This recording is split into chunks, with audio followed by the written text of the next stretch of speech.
En Bueno, vivo estamos ya. listos.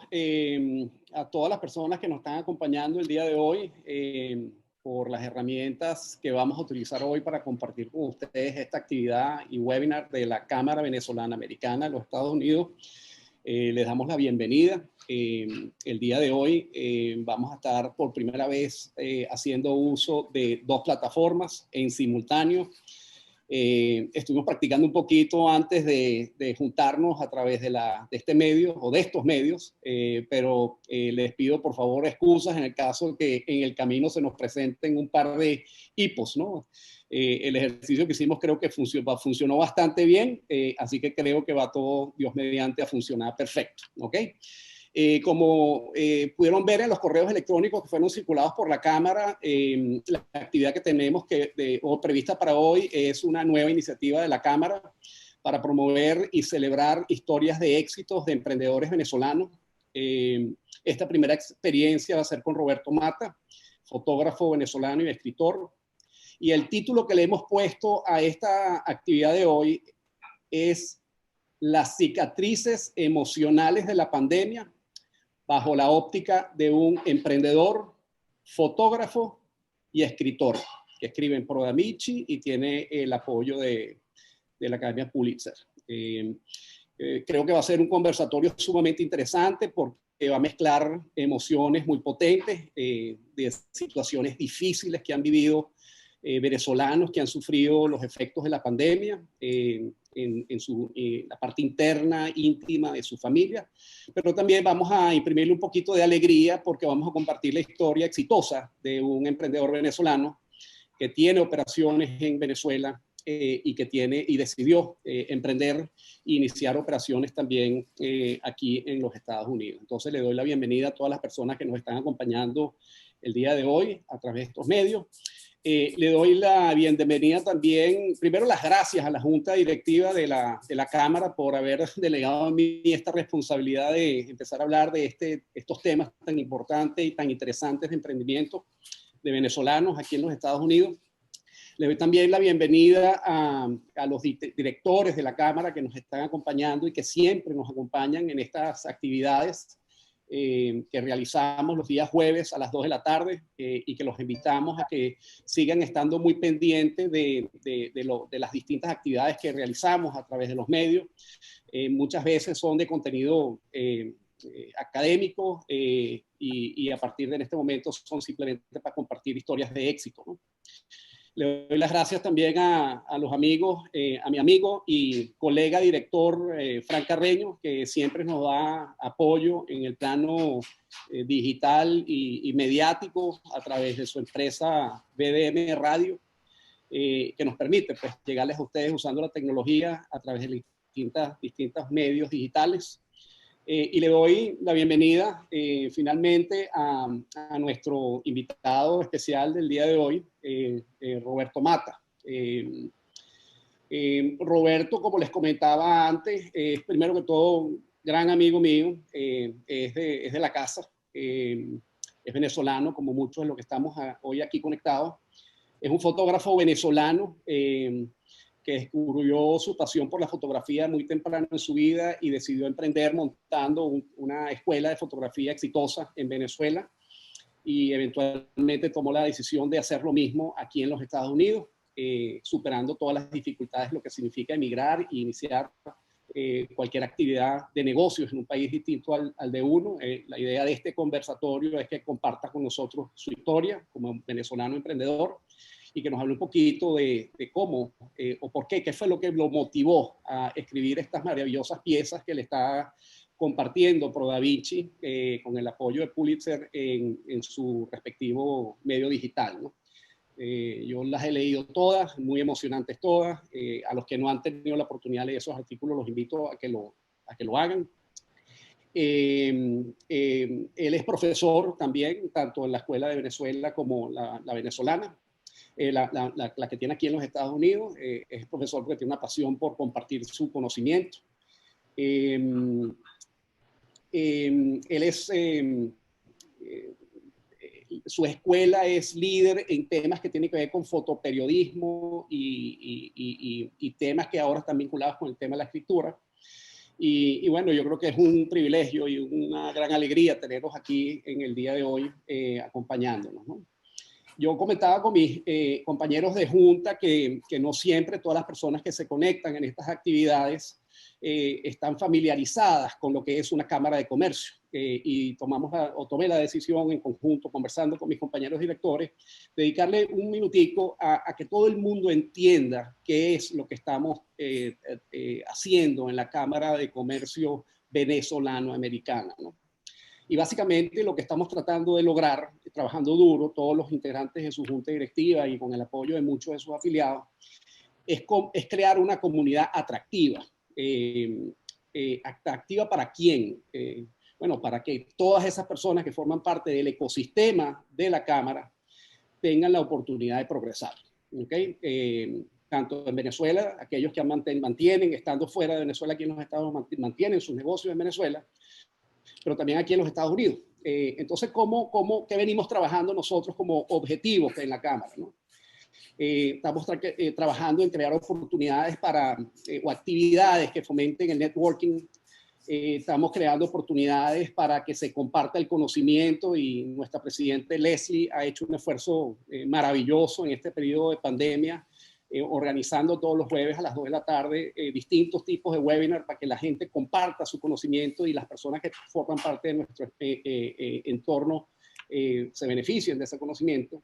Y ahora con esta iniciativa de historias de éxitos para celebrar el éxito de venezolanos que han emigrado y que han exitosamente puesto en marcha sus negocios aquí en los Estados Unidos, ¿no? Lo otro que estamos tratando de lograr, y es otro gol de la Cámara, es crear como una especie de marketplace de apoyo solidario para los venezolanos que están aquí en los Estados Unidos, para ayudarlos a vender al ecosistema o a los afiliados de la Cámara y también a personas que sean externas a la Cámara, que venezolanos puedan comprar idealmente a otros venezolanos de este ecosistema y si no consiguen lo que están buscando lo hagan afuera. Que nuestros afiliados ofrezcan oportunidades de trabajo y que nuestros venezolanos que están llegando tengan la oportunidad de ver si existen oportunidades de trabajo de empresas venezolanas y emprendedores venezolanos que estén buscando ampliar y mejorar sus equipos de trabajo. Lo otro que estamos tratando de hacer como directores es ser la voz de nuestros afiliados, interactuando activamente con el gobierno local y el gobierno federal, impulsando cualquier tipo de iniciativa que de alguna manera le aporte valor al ecosistema. Y también estamos, tú sabes, trabajando en todo lo que tiene que ver con nuestra interacción como Cámara con otras cámaras. Y recientemente la Cámara Venezolana Americana se ha incorporado a la Federación de Cámaras Latinoamericanas y hay una cantidad de iniciativas sumamente interesantes que abren oportunidades a empresas venezolanas a hacer negocios con afiliados de otras cámaras y básicamente hacer negocios no solamente aquí en los Estados Unidos, sino en toda la región latinoamericana, ¿no? El otro objetivo que tenemos es ayudar a nuestros afiliados en ese soft landing que tiene que ver con la llegada a los Estados Unidos, haciendo alianzas y habilitando pues, los servicios de nuestros afiliados en temas de apoyo legal, consultoría, contable, etc. Y finalmente estamos tratando de lograr de incorporar una serie de perks, como llaman los norteamericanos, de herramientas de trabajo, software y productos y servicios que de alguna manera puedan estar disponibles a los integrantes y miembros afiliados de la Cámara a precios especiales.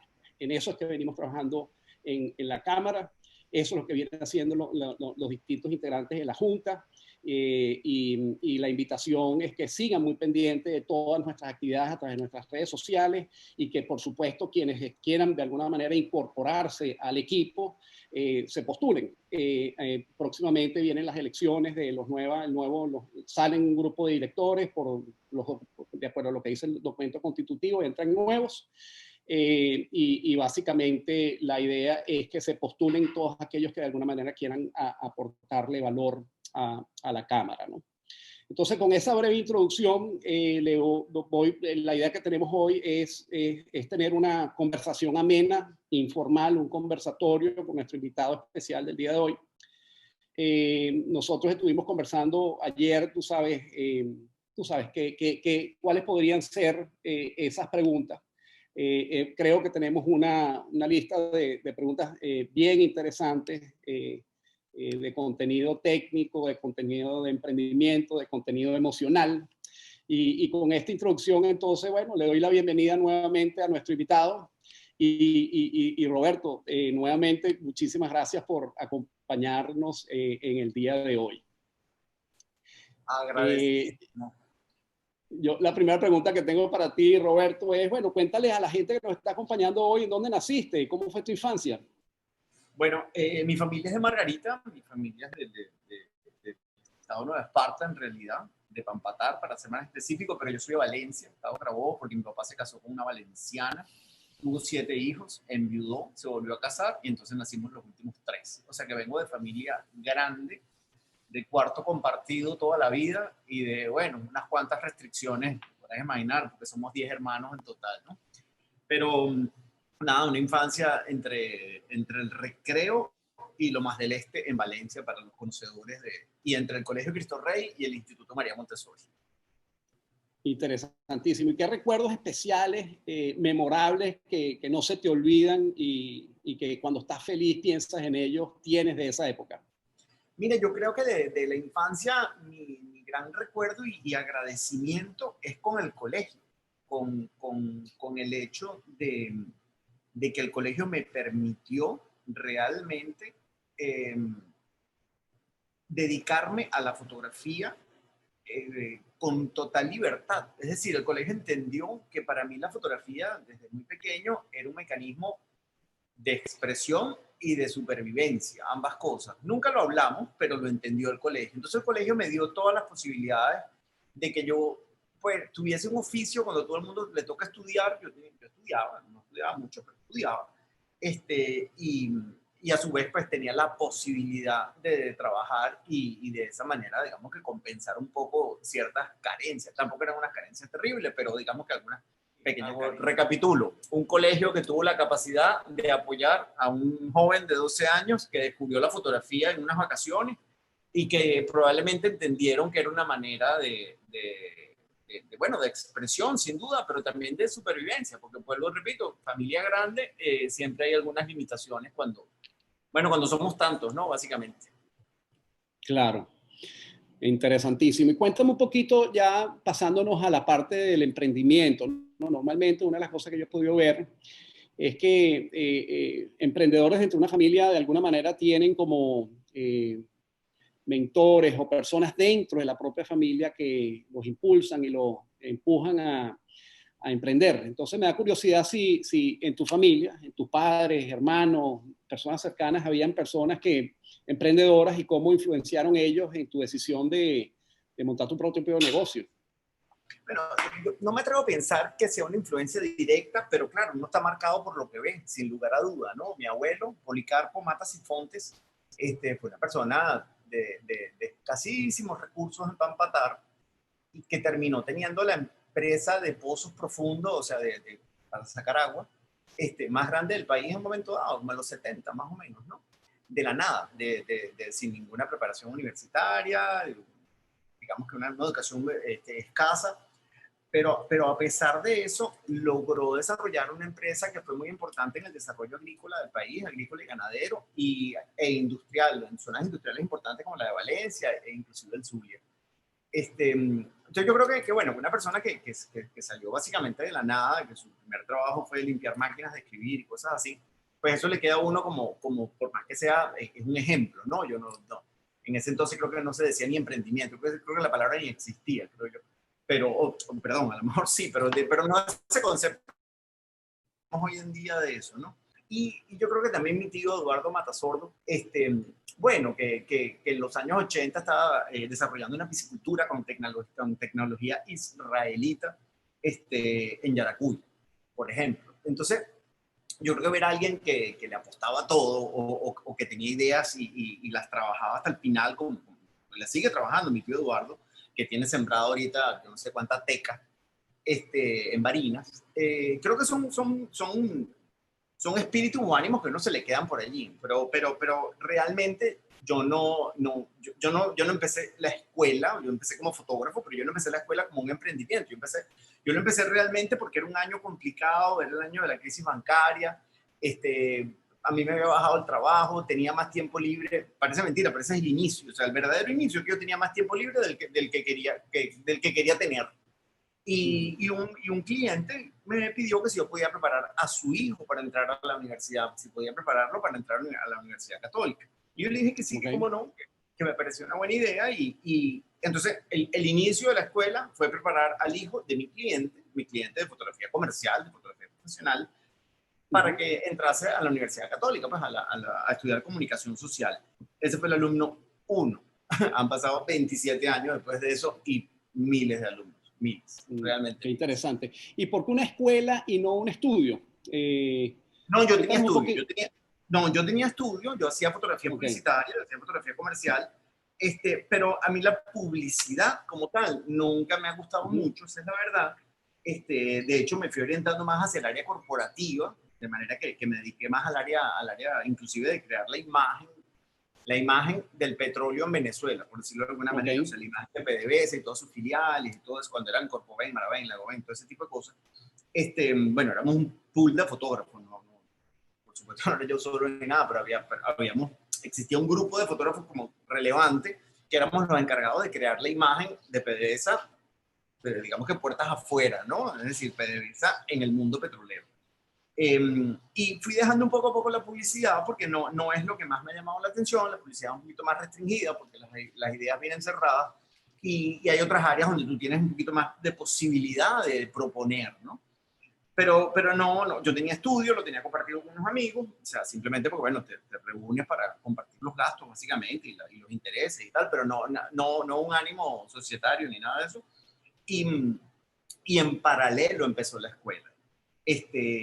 Cuando el mundo corporativo, digamos que empezó a resquebrajarse de alguna manera, yo tenía menos posibilidades de trabajo allí, entonces decidí ya plenamente dedicarme por completo a la escuela, porque además recibía mucho más satisfacciones en lo personal, en el sentido de que transmitir un conocimiento y que las personas hagan con ese conocimiento, primero que se lo apropien y que luego lo reinterpreten, bueno, es fabuloso, ¿no? Porque tú no pretendes decir A para que el otro repita A, si tú dices A para que el otro diga A1, o que haga algo con eso, pero no simplemente que lo repita. Entonces la escuela es una experiencia extraordinaria en ese sentido porque transmite lo poco que sabes, y la gente lo reproduce y lo convierte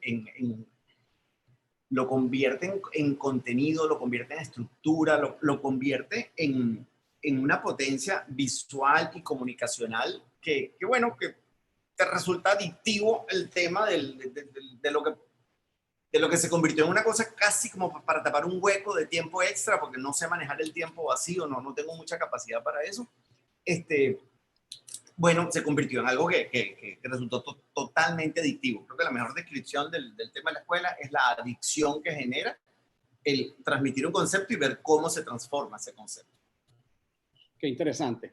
Cuando decides, Roberto, abrir tu escuela, siempre uno de los grandes temas es el tema económico, ¿no? Entonces ahí está la filosofía de montar un negocio bootstrap, o sea, con tus propios ahorros. Está la idea de juntarte con unos socios y con la platica y el tiempo y el impulso de los socios montar tu negocio. Y ahí inclusive la opción de montar el negocio teniendo socios inversionistas, pues que no forman parte y no participan en lo que es la gestión del negocio. Cuéntanos un poquito por qué camino te fuiste tú, o fue una combinación de caminos. No, el camino más primitivo, que me da mucha vergüenza delante de la audiencia que ustedes representan, porque yo no soy parte de esa comunidad. Yo además soy pichirrísimo. O sea, en el sentido de que todo ha sido del bolsillo izquierdo para el bolsillo derecho, ¿sabes? Porque no ha habido, o sea, aquí no hay socio, no hay inversionista, no hay nadie detrás, no hay nadie en el fondo, sino un trabajo muy poco a poco, muy lentamente. Creo que eso sí funciona. El ser paciente, nunca ha estado sobredimensionado, que creo que eso es una cosa que es clave.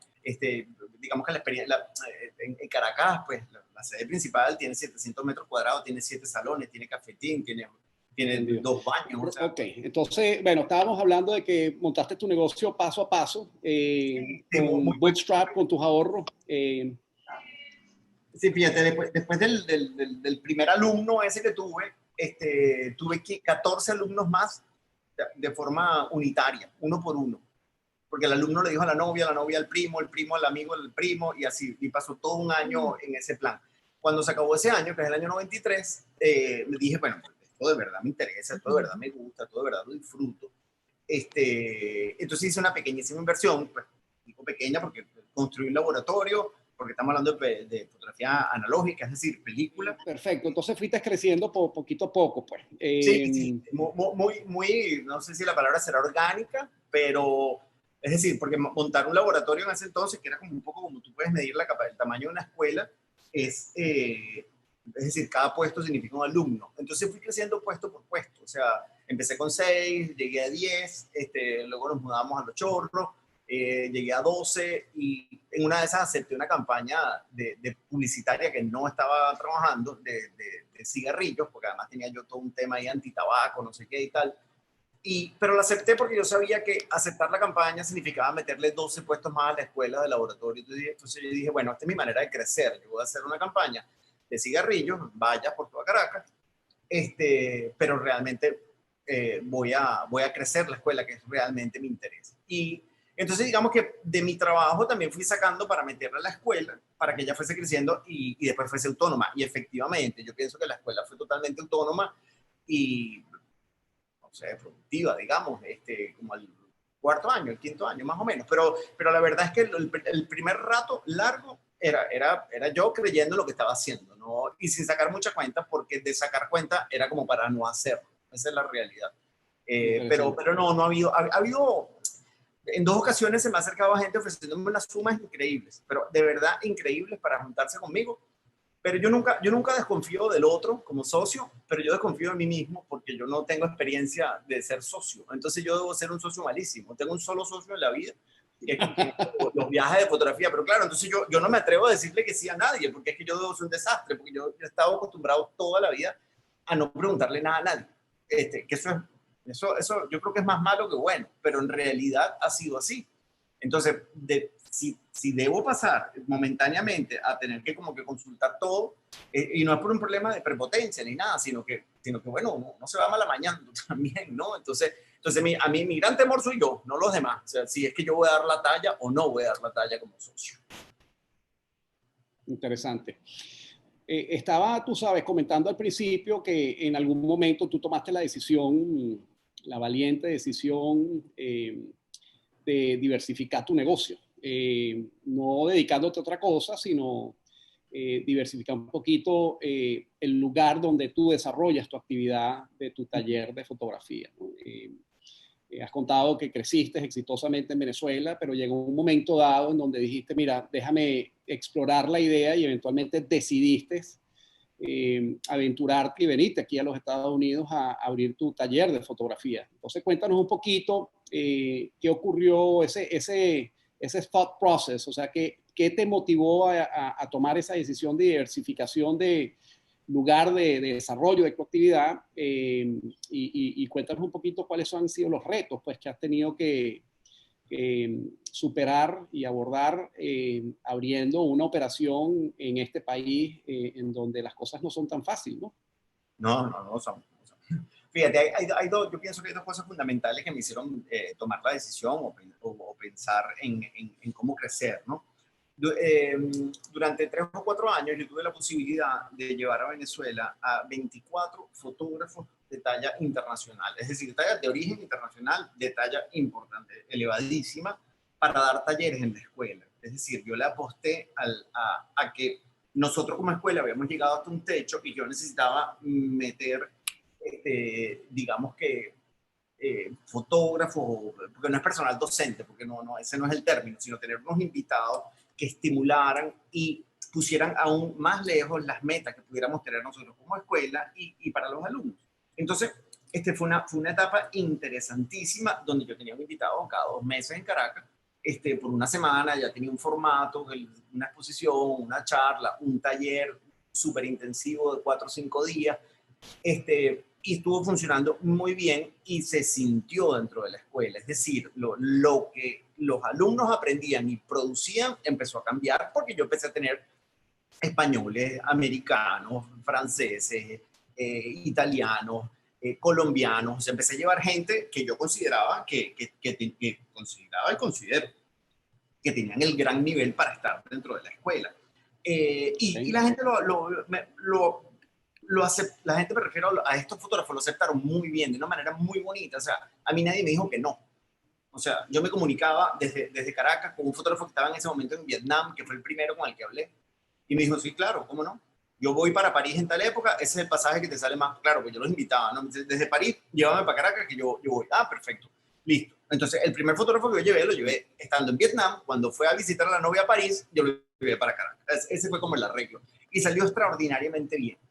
Se empezó a enredar la cosa y se me cerró la posibilidad de llevar los fotógrafos. Y se cerró la posibilidad de yo tener ese nivel de información allá. Entonces se me plantearon dos retos. Uno, bueno, la escuela tiene que seguir creciendo. Yo creo que ya llegué a un tamaño en Caracas que satisface la necesidad de la ciudad. O sea, una ciudad que tiene unos límites y tal, pero que tan grande, qué tan necesaria puede ser una escuela de fotografía en una ciudad también. Yo creo que es valioso su aporte, pero tiene un tamaño.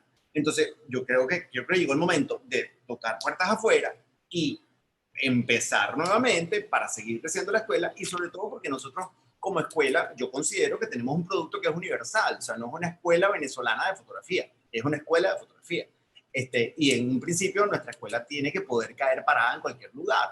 Y yo creo que eso es un poco lo que yo vine a tratar de hacer acá. Yo decía, mira, yo tengo una experiencia, yo quiero reproducirla en otro lado porque yo siento que nosotros aportamos donde llegamos y quiero reconectar nuevamente con toda esa red que yo tenía armada de unos fotógrafos importantísimos todos que sigan preparando gente, bueno, ahora en una sede a los que ellos puedan tener acceso, o yo los puedo invitar, porque Caracas no los puedo invitar. Entonces estoy creciendo la escuela, poniéndolo en otro ámbito y a su vez retomando la posibilidad de que estos fotógrafos pasen a ser parte de este staff itinerante, por decirlo de alguna manera. Entonces, yo diría que son esos dos detalles los que están conviviendo en este momento.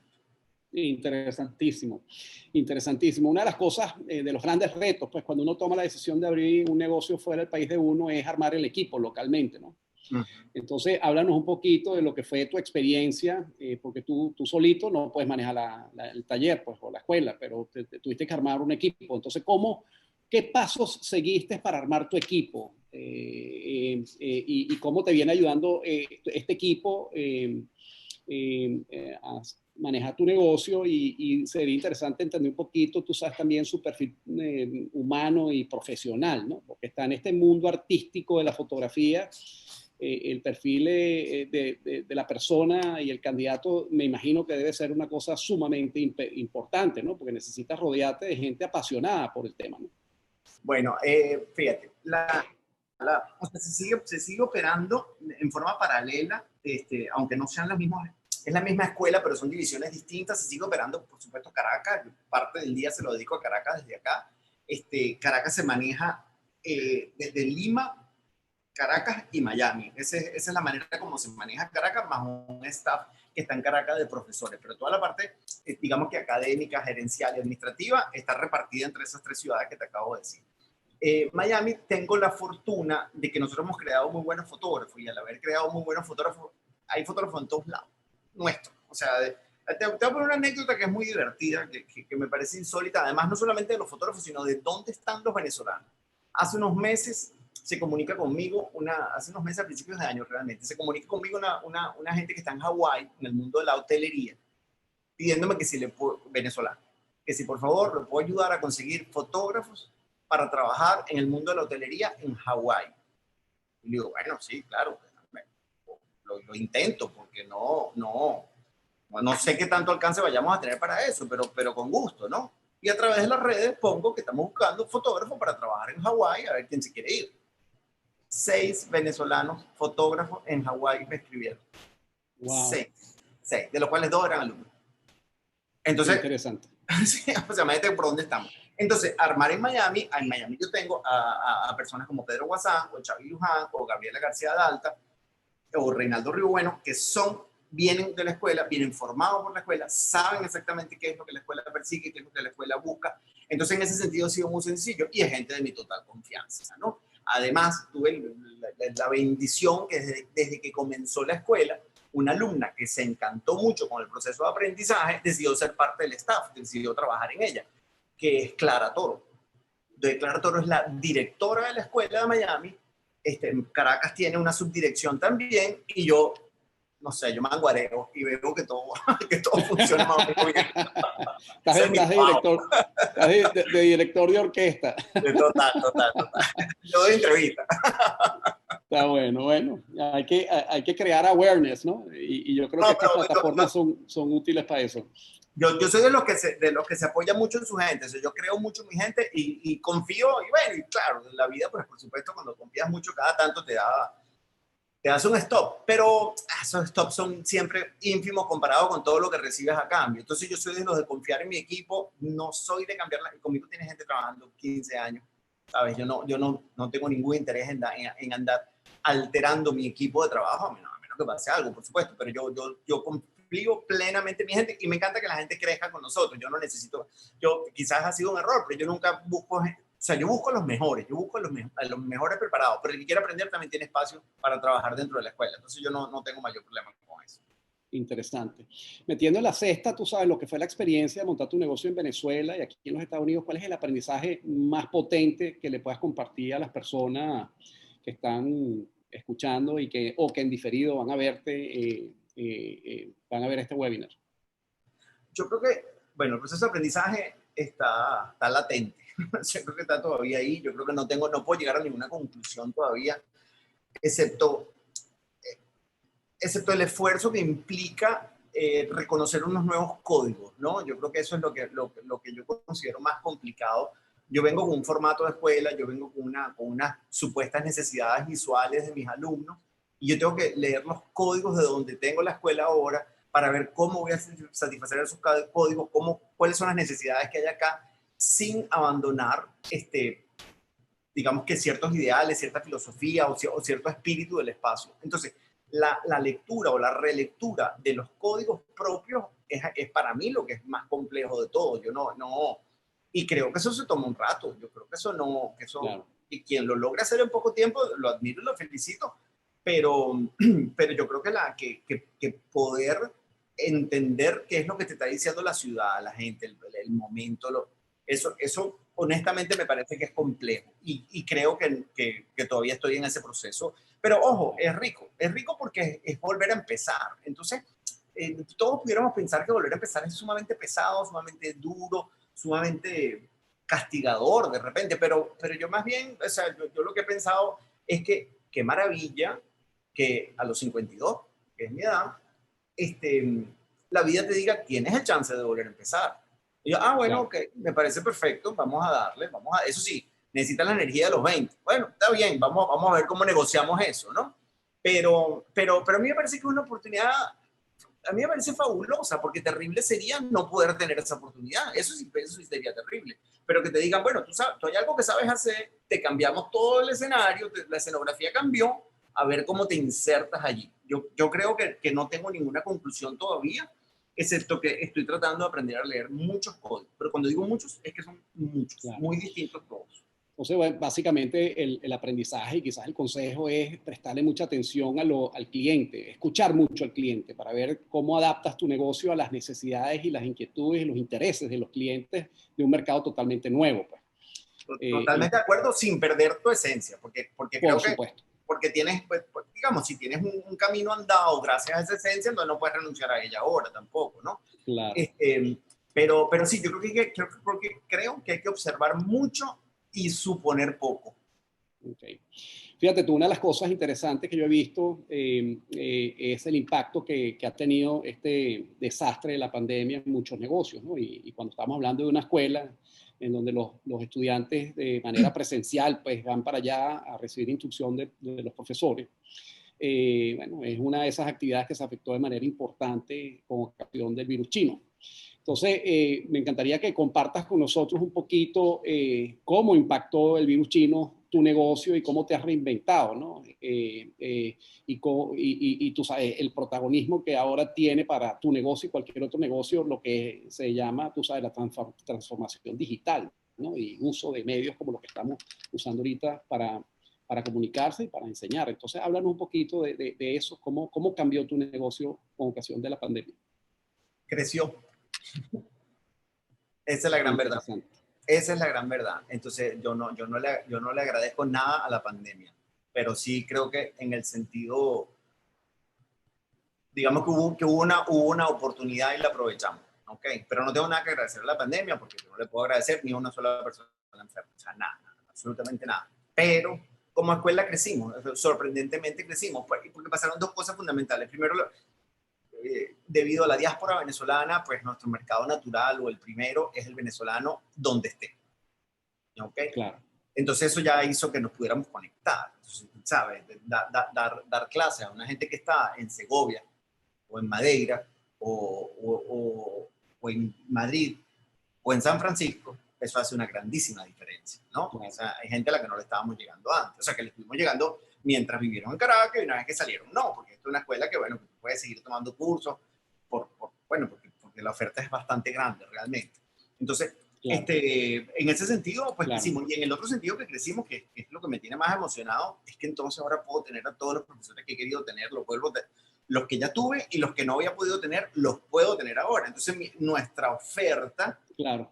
Profundiza, se diversifica, o sea, de verdad de verdad ha sido muy bonito y muy interesante ver cómo, ya va, resulta que esto había que hacerlo, lo que pasa es que la pandemia nos obligó, pero esto había que hacerlo. Y entonces sí, realmente no hemos parado de trabajar, Yo creo que cuando empezó la pandemia, las 2 primeras semanas fueron bueno, yo creo que estábamos todos muy desconcertados, ¿no? Y parecía que lo único que había que hacer era como quedarse encerrado a ver qué pasaba y tal. Pero fueron 2 semanas, quizás menos. El resto fue, vamos a reorganizarnos, vamos a replantearnos, vamos a aprender un poquito, vamos a perder el miedo, o sea, yo cuando vi que podía explicar, que lo comprobé que yo podía explicar unas cosas, así como te estoy explicando a ti ahorita, de un aparato que en persona es complejo de explicar, dije, no, vale, pero claro que lo podemos hacer. O sea, resulta que esto sí lo podemos hacer. Y sí, la verdad es que estamos creciendo. O sea, yo diría que los últimos 3 meses lo que hemos hecho es crecer. Ojo, como son todas las cosas en esta escuela. Todo es pequeño, todo es moderado, todo es paso a paso, pero crecer. Entonces, bueno, sí, ¿qué le digo a la pandemia? No le agradezco nada, pero agradezco que nos dio la oportunidad de darnos cuenta de dónde podíamos estar realmente. Sí, son interesantísimos, ¿no? Yo creo que eso que acabas de describir es el pan nuestro de cada día en muchos negocios, ¿no? Hay unos que han salido muy perjudicados de este problema, otros se han tenido que reinventar y están creciendo a velocidades increíbles, ¿no? Y viendo, tú sabes, todo este material que tú estás creando para ProDaVinci, el virus también ha sido motivo de inspiración, ¿no? Entonces, para ti, que te gusta también la escritura, ¿no?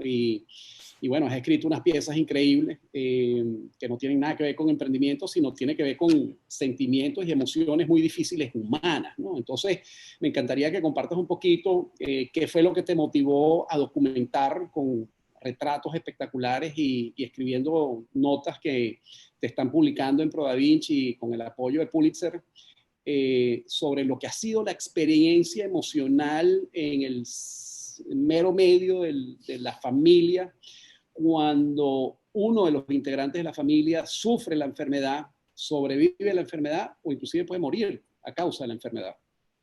Fíjate, bueno, primero, mi vínculo con ProDaVinci es enorme.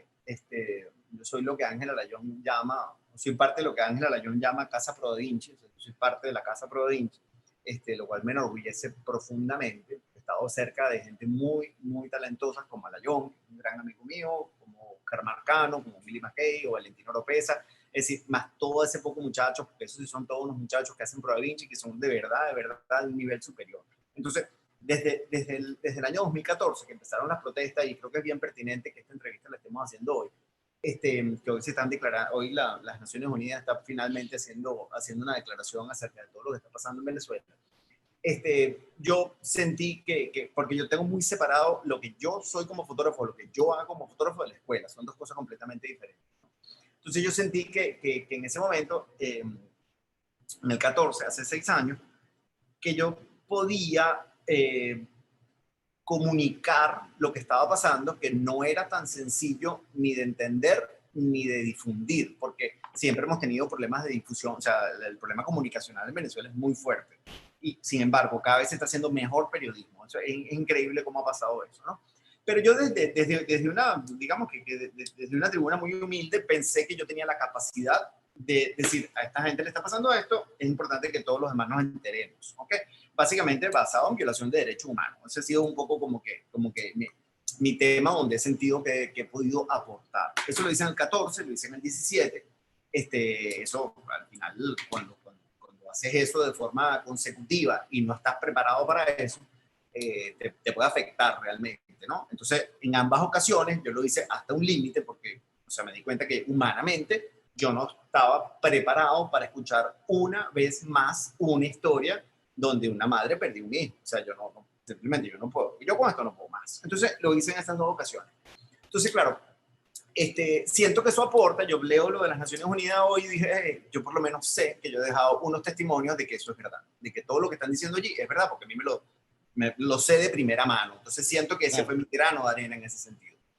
¿Qué sucede con la pandemia y los venezolanos y la diáspora y el asilo, etcétera, etcétera? Bueno, que son situaciones, o sea, la pandemia, el coronavirus, es un tema para muchas personas, pero para los venezolanos es ese tema y otro poquito más siempre.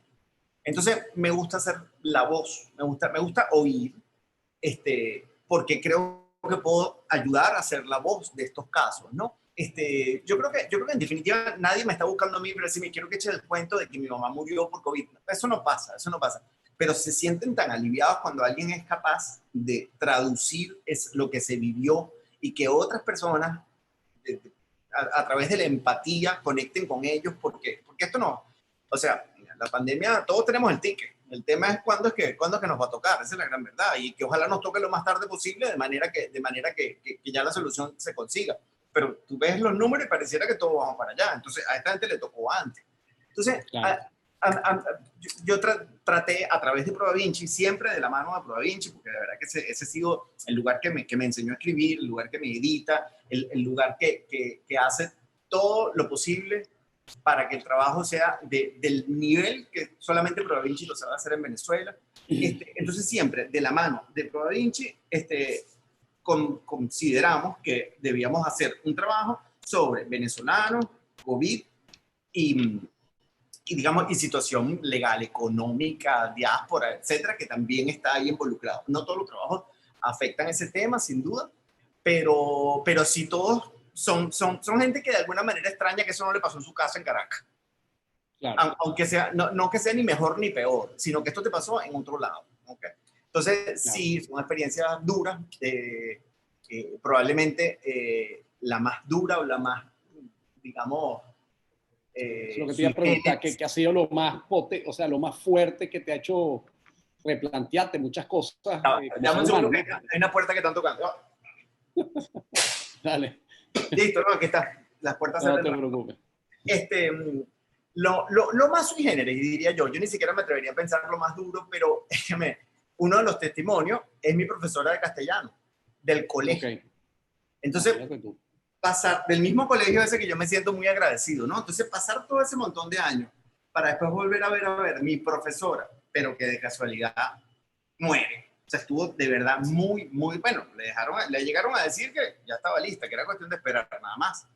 Entonces, digamos que esa situación específicamente en este tema COVID a mí me impactó mucho porque era mi misma profesora con su misma voz, de hecho se ve igualita, y decía, ya, ahora estoy sentado yo con ella en el Doral hablando de que casi se muere, o sea, pero de verdad, o sea, pero no solamente casi se muere, es que dio instrucciones, llamó al hermano, al primo para que se encargara del funeral, no sé, o sea, hizo todo, o sea, de lo cerca que se sintió de la muerte, que organizó todo. Tu profesora, la que admiraste, la que te dio castellano en segundo año de bachillerato, la que te tenía cariño, la que sabía que tú ibas a ser fotógrafo, o sea, volverla a ver en ese plan, eso es relevante, créeme. Interesante. Wow.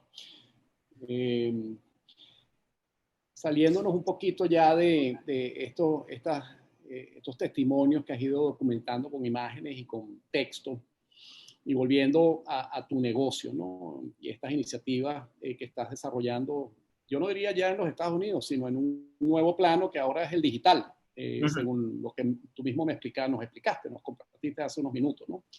¿Cómo ves tu negocio y cómo te ves tú en 5 años? ¿Cómo va a evolucionar tu negocio en los próximos 5 años?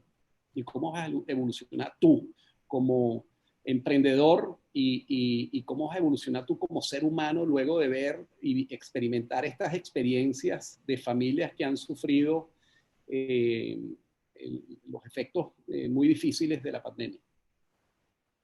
Mira, no, aquí se debería caer la señal, ¿no? Pues no tengo respuesta. Sería lo más cómodo.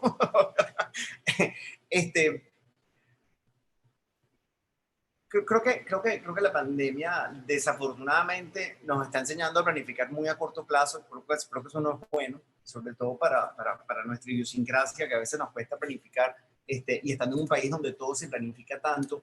eh, Te confieso que me cuesta un poquito verme, ¿no?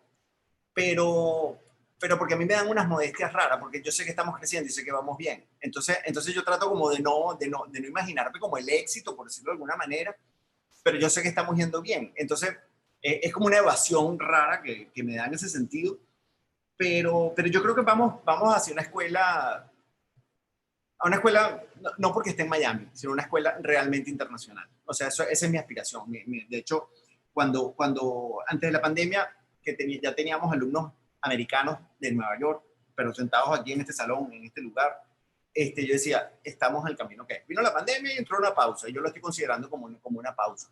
Pero cada vez que por la puerta entra una nacionalidad, digo por la puerta o por el Zoom, una nacionalidad no venezolana, reafirma que nuestro producto es un producto de calidad y de nivel internacional, de las dos cosas. Entonces yo lo que yo veo dentro de 5 años es que vamos a tener una escuela con un alcance enorme, porque aquí estamos empezando otra vez, habiendo aprendido de muchos errores cometidos antes, y con esa oportunidad de resetearte, que yo creo que eso es lo más interesante. Yo no sé si reinventar, si yo ese término ni siquiera sé bien si lo sé usar o no, pero es que esto fue como un reset, ¿sabes? Tú tienes 27 años haciendo esto, ya va, hay que volver a empezar. Ah, bueno, ¿cómo no? Vamos a volver a empezar. Déjame eliminar estos 3 botones que no me han funcionado nunca y déjame concentrarme en estos nuevos. Entonces yo siento que viene una plataforma grande, digital, de mucho alcance, muy personalizada, fundamentalmente personalizada. Yo no creo en la no posibilidad del compartir, del preguntar y del crear atmósfera en un salón. Eso creo que es fundamental en el caso nuestro, llámese físico u online. Entonces creo que vamos, o sea, yo creo que es inevitable, nos va a ir bien. Ese es lo que yo siento realmente que va a pasar con la gente. Interesantísimo. Bueno, lo que acabas de decir tiene que ver con normalmente la pregunta que yo le hago a emprendedores, ¿no? En privado y en actividades como esta, ¿no? Porque yo creo que hay que compartir las experiencias de los emprendedores para que la gente se anime a emprender, ¿no?